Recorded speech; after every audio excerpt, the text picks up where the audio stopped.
감사합니다. 이번 러시아 월드컵 축구에서 8강까지 올라간 팀들을 분석해보면 두 가지 아이러니한 것들이 있습니다. 첫째는 피파 랭킹 1위서부터 20위까지 해서 1위서부터 10위까지 해서 3팀, 11위에서부터 20위까지 3팀 이렇게 올라갔습니다. 이런 걸 보면 랭킹과 8강과는 상관성이 그렇게 높지 않다 하는 것을 알 수가 있습니다. 또 그런가 하면 두 번째, 세계 최고의 몸값을 자랑하는 선수가 있는 팀이 16강에서 탈락한 팀들이 많이 있었습니다. 아르헨티나의 메시는 연봉이 923억입니다. 그런데 탈락을 했고, 포르투갈의 호날두는 670억 연봉인데 탈락을 했고, 독일의 토니 크로스는 248억 1년의 연봉인데 예선전에서 탈락을 했습니다. 브라질의 네이마르 한 사람만 802억이었는데 16강까지는 진출했지만 8강에서 또 탈락해버리고 말았습니다. 오히려 연봉이 1억밖에 안 되는 우리나라 조현우 골키퍼는 떠오르는 스타가 되었습니다. 또 프랑스의 음바페라고 하는 선수는 19살 나이 어린 선수지만 세계적인 선수로 이분에 일어서게 되었다고 하는 것입니다. 무슨 말입니까? 이름만 가지고는 잘 모른다고 하는 것입니다. 자기를 잘 관리하면서 함께 팀워크를 다듬는 팀들이 강한 팀이 되는 것이지 이름만 가지고 혼자 잘한다고 해서 잘 되는 것이 아니다, 그런 말씀입니다. 믿음도 마찬가지입니다. 겉으로 드러난 직책이 무엇이며 이름이 무엇인가 따라서 그 사람의 진짜 영성을 측정할 수는 없는 것입니다. 자기 영성 관리를 잘하면서 함께 팀워크를 잘 이루고 믿음 생활하는 것이 엄밀한 의미에서 성공적인 믿음 생활이라고 말할 수가 있는 것입니다. 오늘부터는 4주간 동안 설교의 주제를 믿음의 중간 점검으로 정했습니다. 신앙 점검이라고 하는 것은 연말에도 하고 또는 결산전에 필요한 것인데, 이번에 축구팀을 보고 또 세상살이를 보면 중간 점검을 잘하는 팀들이 잘하는 것이고 그런 사람들의 성공률이 높다고 하는 점입니다. 그런 차원에서 우리가 신앙의 중간 점검을 잘해서 우리의 신앙의 마무리와 신앙의 완성도를 제대로 높이는데 우리가 힘을 써볼까 합니다. 그런 의미에서 이번 주제를 중간 점검에 두었다고 하는 점입니다. 오늘 우리가 읽은 본문의 말씀은 징계에 처했던 이스라엘의 구원을 받고 이제는 회복되리라고 하는 예레미야의 예언의 말씀이라고 하는 것입니다. 예레미야서 1장부터 29장까지를 보면 전반부에는 예루살렘과 이스라엘과 유다가 멸망하고 심판을 할 것이다, 이런 예언이 중심되어 있습니다. 그런데 30장에 들어와서는 유다가 회복되리라, 이런 예언의 말씀이 있다고 하는 것입니다. 오늘 우리가 읽지는 않았지만 예레미야서 30장 17절에 보면 여호와의 말씀이니라. 그들이 쫓겨난 자라 하매 시온을 찾는 자가 없은즉 내가 너의 상처로부터 새살이 돋아나게 하여 너를 고쳐주리라, 이렇게 말씀했습니다. 지금까지 심판받고 그리고 포로로 끌려가서 고통을 겪었지만 이제 그들이 쫓겨난 자가 아니라 내가 너의 상처로부터 새살이 돋아나게 하고 너를 고쳐줄 것이다. 이것이 예레미야서 30장을 대표하는 말씀이라고 볼 수 있습니다. 이제 이스라엘 백성들은 바벨론 포로 생활을 끝내고 돌아올 것이다. 그런데 이방에 살던 그들이 돌아오되 그냥 돌아오는 것이 아니라 돌아와서 무너진 성읍을 복구하고 나라를 재건하고 평안히 지내면서 하나님께 감사하고 찬송을 올릴 것이다, 이런 내용이 오늘 본문에 기록되어 있는 것입니다. 그러면서 19절에 보면 내가 그들을 존귀하게 하리니 그들은 비천해지지 아니하리라, 이렇게 말씀하고 있습니다. 여기에 중요한 포인트가 있습니다. 오늘 본문을 잘 살펴보면 하나님이 이스라엘 향해서 어떤 마음을 가지고 계신가, 또 이스라엘은 하나님 앞에 어떤 존재인가를 자세하게 설명해주고 있다고 하는 것입니다. 따라서 이 본문을 살피면서 우리는 하나님 앞에 어떤 존재인가 스스로를 점검하면서 우리는 어떤 사랑을 받았고 어떤 의식과 믿음으로 살아야 되는가, 이런 문제들을 함께 생각해 볼까 합니다. 제일 먼저 19절 말씀을 다 같이 한번 읽어보겠습니다. 19절, 그들에게서 감사하는 소리가 나오고 즐거워하는 자들의 소리가 나오리라.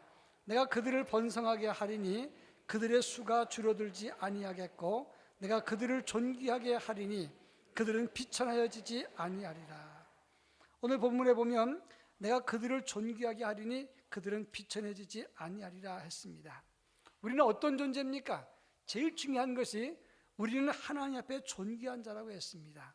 카바드라고 하는 단어를 쓰는데 이 말은 명예롭고 자랑스러운 존재다 이런 뜻입니다.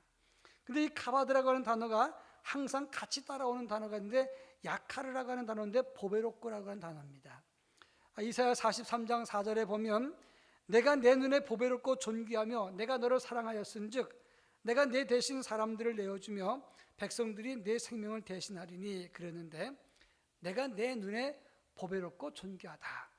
한마디로 야카르 카바드인데 이 말은 보배롭고 존귀하다는 말의 뜻은 귀중하고 명예롭고 자랑스러운 존재라 이런 말입니다. 그러니까 한마디로 말하면 하나님이 우리 인간을 보실 때, 우리 각자를 보실 때 자랑스럽고 명예롭고 소중하고 귀한 존재로 우리를 보신다고 하는 겁니다. 우리가 그런 존재라는 거예요. 믿으시면 아멘 하시기 바랍니다. 그런데 문제는 하나님이 우리를 이렇게 존귀하게 보배롭게 보시는데 우리가 그럴 만한 가치가 있는 존재냐 하는 질문이에요. 사실 어떻습니까? 구약성경 아가서 1장 5절에 보면 술람미 여인이 스스로 말하기를 나는 게달의 장막과 같고 솔로몬의 휘장과 같다 그렇게 말합니다. 게달의 장막이 뭘 말하냐면 해달 가죽 장막을 말하는 겁니다. 왕이 야외 활동을 할 때 가죽 장막을 칠 때 그 가죽은 검은색으로 해달의 가죽으로 만듭니다. 비바람이 불고 그 다음에 바람이 불고 먼지가 나고 해서 그 가죽이 바라고 거칠어집니다. 그런데 내 존재가 이렇게 거칠어진 가죽 같은 존재, 빛바라는 가죽과 같은 존재다 이런 말이 되는 거예요. 또 에베소 2장 2절로 3절에 보면 우리는 세상 풍조를 따르고 공중 권세 잡은 자를 따르며 그런 불순종의 영이라 그랬고 육체의 욕심을 따라 마음과 육체에 원하는 대로 살아가는 본질상 진노의 자녀라고 말하고 있습니다. 우리는 욕심을 따라 살아가는 본질상 진노의 자녀라고 성경은 말하고 있어요.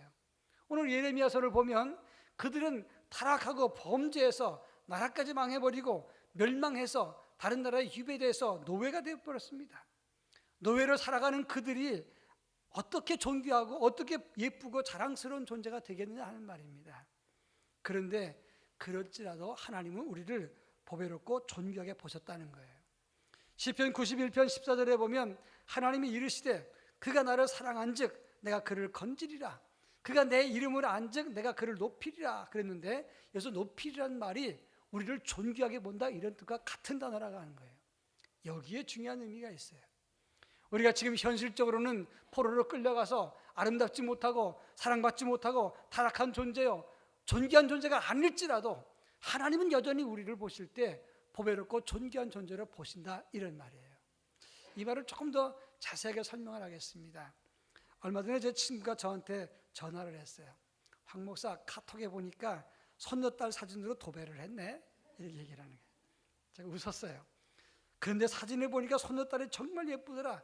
정말 예쁜데 예쁘지? 그렇다고. 근데 그 목사님은 손녀가 없어요. 그러니까 그 예쁜 걸 몰라서 나중에 손녀 놔봐라 얼마나 예쁜지. 그래서 제가 한마디 더 했습니다.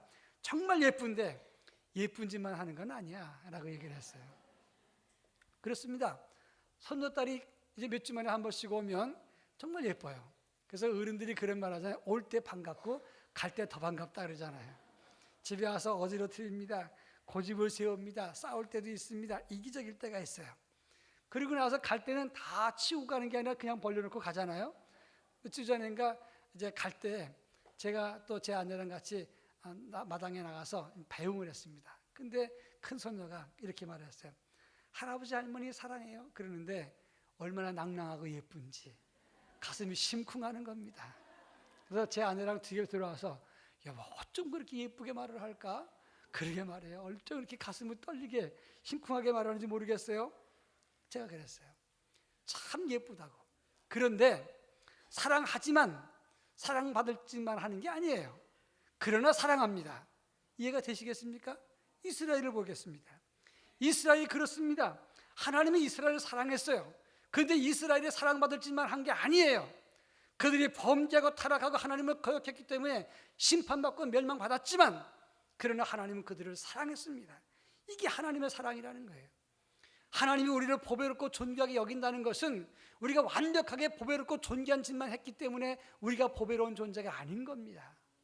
우리가 때때로 실패하고 거역하고 사랑받지 못할 짓을 했어도 하나님은 우리를 어떻게 사랑하시는가? 이사야서 43장 3절로 4절에 보면 애굽과 구스와 스바를 너를 대신하여 주었노라 그랬어요. 애굽과 구스는 에티오피아입니다. 스바, 이 애굽과 구스와 스바는 그 당시에 보이는 열강 중에 열강이었어요. 한마디로 말하면 이 모든 애굽에 있던 그 주변에 있던 열강들을 다 주고 내가 너희를 대신하겠다. 그만큼 우리는 존귀한 존재라, 이런 말이에요. 여러분, 등가 교환이란 말이 있어요. 등가 교환이란 말은 똑같은 가치로 서로 바꾼다, 그런 말인데 우리는 등가 교환에 해당되는 존재가 아니에요. 하나님 우리를 사랑했을 때 그 사랑을 줄 만큼 사랑받을 만한 존재가 아니란 말씀입니다. 우리가 뭘 해서 하나님 사랑을 받습니까? 우리가 얼마나 하나님 앞에 충성스러웠기에 하나님의 사랑을 받을 자격이 있냐, 이 말이에요. 그렇지 못해요. 그 가치에 맞먹는 그런 가치 있는 사랑을 하지 못했지만 하나님은 우리를 사랑하신다는 말씀입니다. 그래서 우리를 존귀하고 보배롭게 여기신다는 거예요. 제가 기록을 보니까 2000년 전에 스리랑카에서 아누라 다푸다 왕국의 살리아 왕자 이야기가 있었어요. 이 살리아 왕자가 어느 날 왕실 정원을 걷다가 새 먹이를 주던 아소카 말라라고 하는 여인을 만나게 됩니다. 근데 그 사람은 시녀예요. 근데 왕자가 그 시녀가 얼마나 기품이 있었는지 그 사람한테 사랑을 느꼈어요. 그리고 난 다음에 매일매일 그 정원에 갔다가 그 여인을 훔쳐보고 그러다가 사랑을 하게 됩니다. 두 사람이 사랑하게 되는데 이 스리랑카에서는 카스트 제도가 분명하기 때문에 이 왕족이 이 비천한 천민과 결혼할 수가 없어요.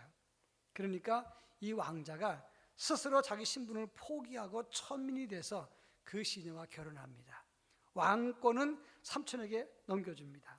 그래서 지금도 이수라 무니아의 연인이라고 하는 이름으로 그 두 사람이 숭배의 대상이 되고 있다는 거예요.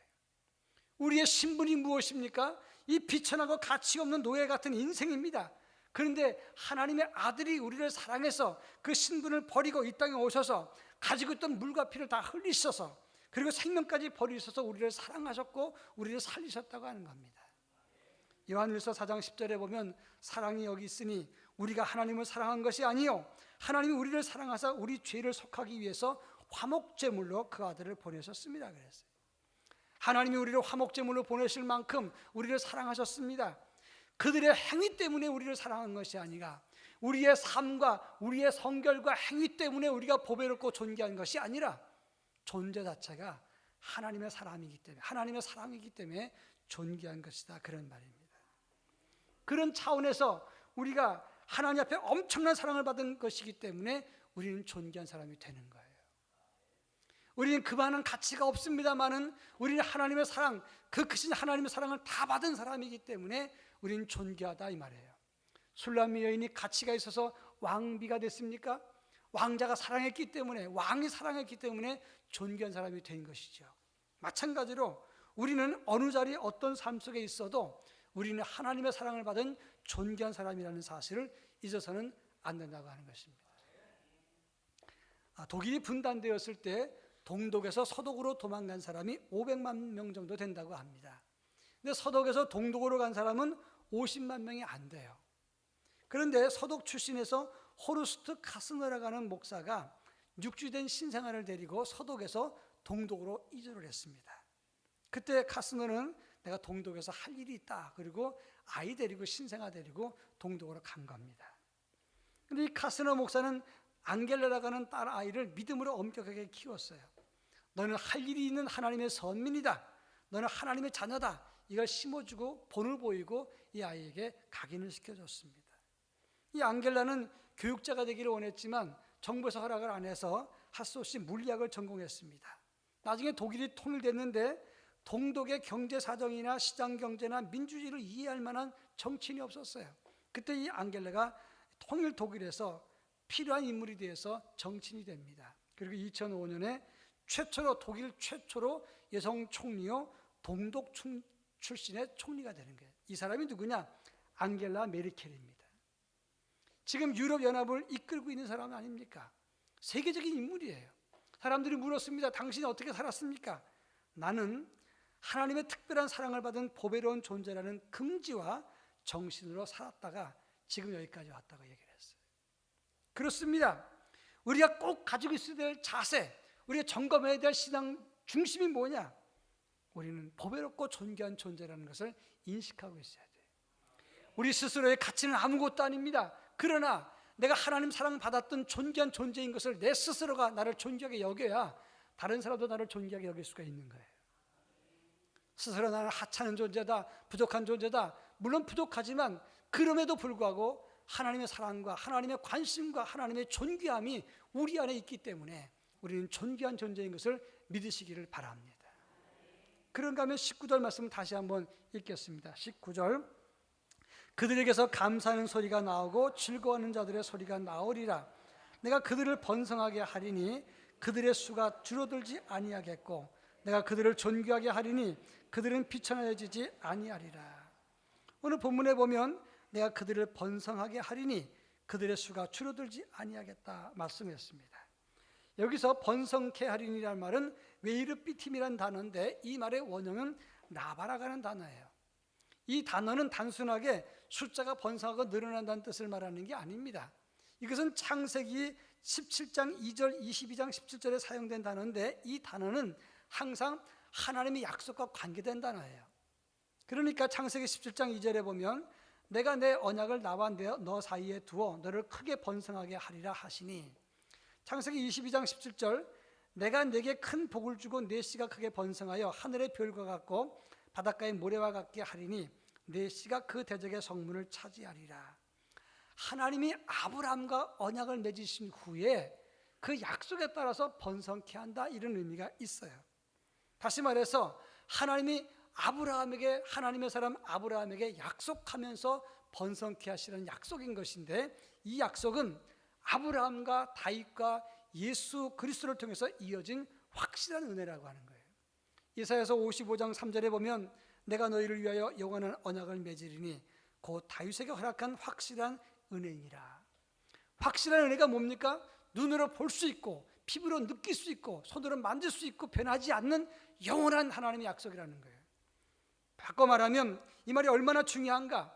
하나님 택하신 우리들은 아무리 시련과 역경과 환난과 실패와 질병과 죽음과 사별을 만난다고 해도 우리는 번성하는 존재예요.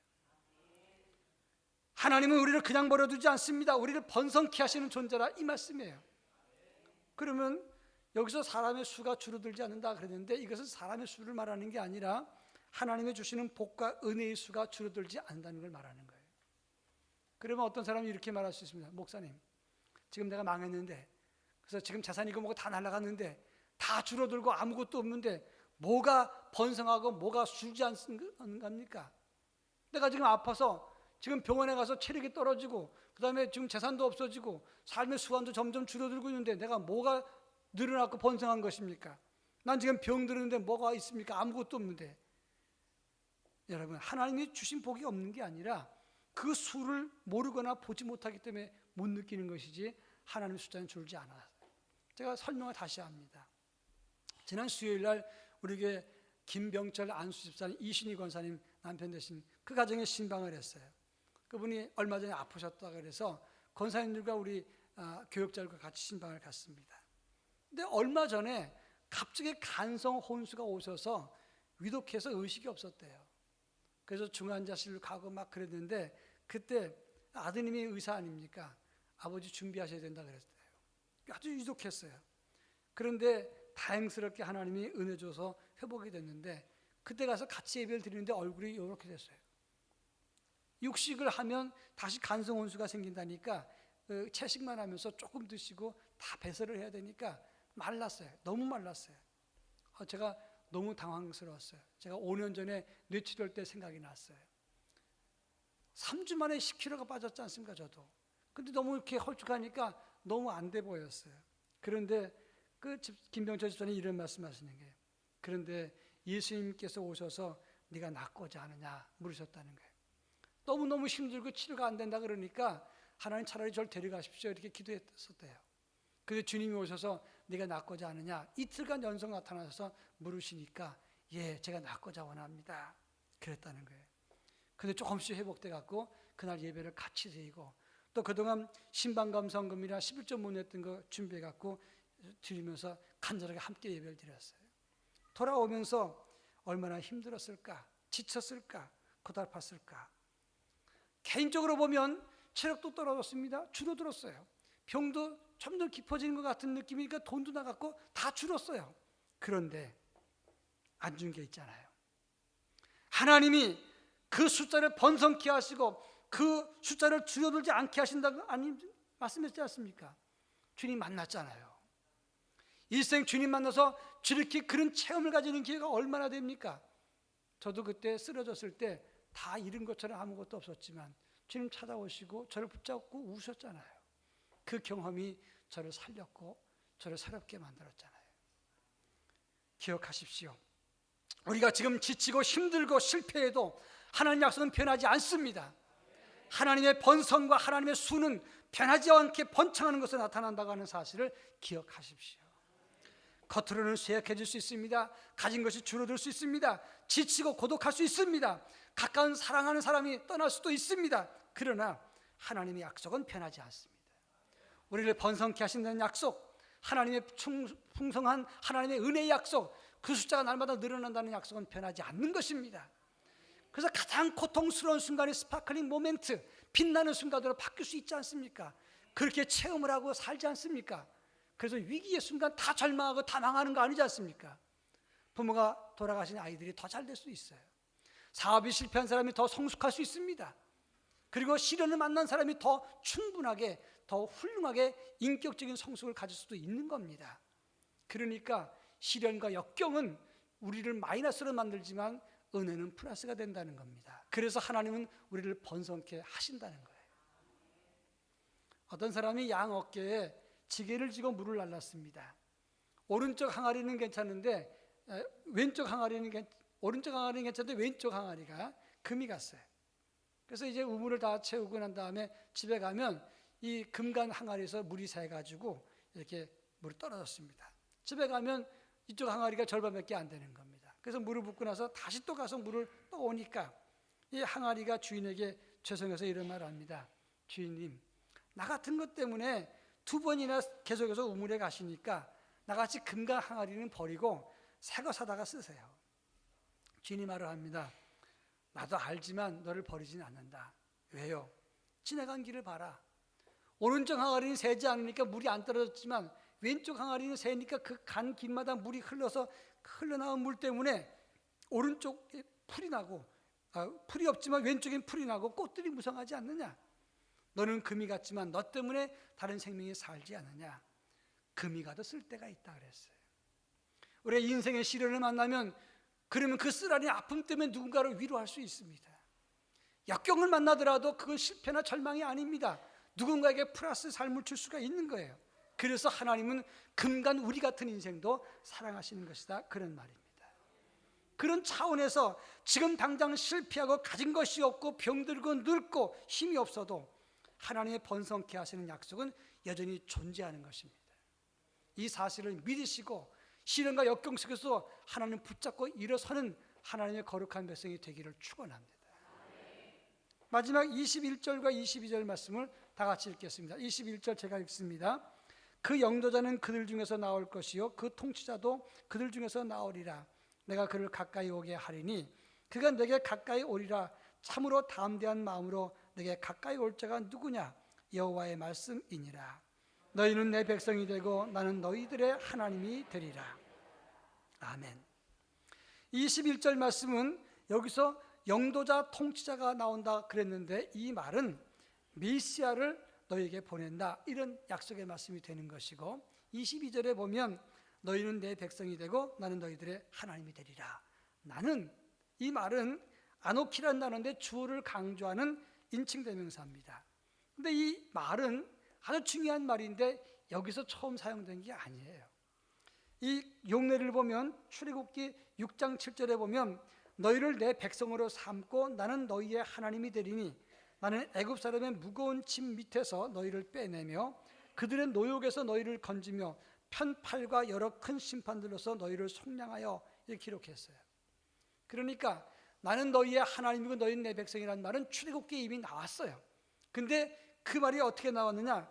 너희를 애굽의 사람의 무거운 짐에서부터 빼내고 그들의 노역에서부터 건지고 그들을 심판한다. 그래서 너희의 하나님이고 너희는 내 백성이다, 내 자녀다, 이런 말이에요. 이 말이 똑같이 지금 너희는 바벨론 포로에서 너희의 노예와 무거운 짐에서 빼내고 회복시키는 하나님인데 그 하나님이 내가 하나님이고 너희는 내 백성이다, 이런 뜻이 되는 거예요. 아주 중요한 의미가 있습니다. 우리 누굽니까? 하나님의 백성입니다. 하나님이 누구십니까? 우리의 아버지요 하나님이십니다. 그런데 여긴 두 가지 의미가 있어요. 우리를 하나님 선택하셔서 백성 삼으셨다고 했을 때 너를 지명하여 부르노니 너는 내 것이다 그랬어요. 그러니까 지명해서 내 백성 삼으시고 그 무거운 짐에서 우리를 빼내시는 아버지시다, 하나님이시다, 그런 뜻이 되는 거예요. 여기 참 중요한 의미가 있습니다. 이사야 43장 1절에 보면 나는 너를 지명하여 부르노니 너는 내 것이라. 지명하여 불렀다, 너를 선택해서 꼭 집어서 선택해냈다, 이런 뜻이 되는 거예요. 지난 주간에 우리 교회 집사님 저한테 찾아와서 잠깐 기도받고 가겠다는 거예요. 이번에 유럽에 부부가 가는데 한 40일 동안 있다가 올 텐데 목사님 저희 위해서 기도해 주십시오. 감사원금이랑 같이 갖고 와서 간단한 제 방에서 예배를 드렸어요. 제가 기도해 줬습니다. 근데 유럽에 왜 가십니까? 독일에 가신다 그러니까 제 아들이 LG 화학에 다니는데 4,000명 중에 한 사람 뽑혀서 회사에서 돈을 내줘가지고 박사과정 공부를 갔다는 거예요. 근데 한 1년 동안 잘 지내고 공부를 했으니까 이제 남편이 퇴직했으니까 독일에 가서 그 아들을 만나러 갑니다. 제가 그래서 간절하게 기도해 줬어요. 그런 다음에 좋으시지요? 그랬더니 그런 말을 해요. 예, 얼마나 좋은지 몰라요. 4,000명 중에 한 사람 뽑혔으니까 얼마나 신납니까? 여러분, 남의 얘기니까 이렇게 멀뚱멀뚱 듣고 있지만 여러분의 자녀가 4,000명 중에 한 사람 뽑혔다면 얼마나 신나겠어요? 신나겠어요? 안 나겠습니까? 신나지요. 근데 우리는 4,000명 중에 한 사람이 아닙니다. 빛의 속도가 1초에 30만 킬로랍니다. 1초하고 3분의 1초가 되면 지구에서 달까지 가는 빛의 속도예요. 근데 그 빛이 은하계를 통과하는데 10만 광년이 걸린답니다. 1초에 하나씩 별을 세면 은하계 별을 세는데 3,000년이 걸린대요. 아직 못 세봤어요. 저는 3,000년 걸린다는데 어떻게 세겠습니까? 이런 은하계가 1억 개 정도 있고 그것의 10억 배 정도가 되는 게 우주랍니다. 계산이 안 되는 거예요. 근데 그 우주에서 나를 지명하여 불러서 하나님 자녀 삼았단 말이에요. 그것도 그냥 삼은 게 아니라 우리를 무거운 짐에서 건지기 위해서 선택했어요. 무거운 고역에서, 고통에서 건지기 위해서 선택하셨다는 말씀입니다. 이러니까 얼마나 크고 놀라운 은혜냐 말이에요. 그런 자부심과 긍지가 우리 속에 있어야 되는 거예요. 지금 내가 초라해 보이고 그리고 조금 실패하고 조금 더 모든 걸 잃어버릴 수도 있고 모두 대학 시험이나 아니면 다른 시험에 떨어질 수도 있고 병이 들 수도 있어요. 잘 안 될 수도 있습니다. 그러나 나는 누구냐? 나는 보배롭고 존귀한 존재요, 번성할 사람이요, 하나님의 선택한 사람이라는 거예요. 뿔이라고 하는 소설을 쓴 알렉스 헤일리의 사무실에 거북이가 높은 담장에 올라간 그림이 그려져 있더라는 거예요. 그래서 친구가 말하기를 왜 이상한 그림을 걸어놨느냐? 그때 하는 말이 나는 거북이 같은 존재야. 진흙탕에서 저렇게 높은 담장에 올라갈 수가 없어. 거북이가 어떻게 이 수직된 담으로 올라가겠습니까? 그런데 내가 지금 담장 위에 올라가 있어. 그것은 내 능력이 아니라 하나님의 은혜로 올라간 것이기 때문에 이걸 기억하기 위해서 이 그림을 걸어놨다라고 말했어요. 하나님은 노예된 포로된 상태에 있는 우리를 건지셨습니다. 무거운 짐에서 우리를 구원하시기 위해서 꼭 집어서 우리를 선택하시고 구원하시고 인도하셨어요. 그리고 하나님은 하나님 되시고 우리는 그의 백성이 됐습니다. 그의 자녀가 됐다는 그런 뜻이 되는 거예요. 그런 의미에서 우리는 이것을 감사해야 되고 이 인식이 있어야 돼요.